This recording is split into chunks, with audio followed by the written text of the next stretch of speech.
अक्षरेचे पाणी आम्ही पाजले. स्त्रिया म्हणजे फक्त चुलीचा कारभार नव्हे, ती जर पेटली तर तोच कारभार दिल्लीचा दरबार उद्ध्वस्त होऊ शकते. आणि तो आम्ही केला. थोरल्या छत्रपतींचा वारसा आम्हाला जिवंत आणि जाज्वल्य ठेवायचा होता. म्हणून आम्ही राजाराम राजांच्या तलवारीची ढाल झालो. स्वराज्याचा सूर्य मावळू नये म्हणून स्वराज्य रक्षणाच्या मोहिमेवर स्वार झालो.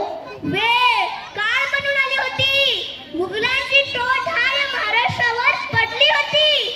गडकोट खचले, तसेच वतनाच्या लोभापायी माणसाची इमाने खचली. शिवदौलत पारखी झाली. पण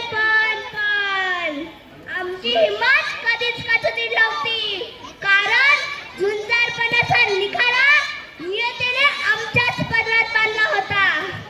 आणि तोच पदर खोचून त्या औरंगाची कबर या दख्खनच्या मातीत खोदली. लढले मी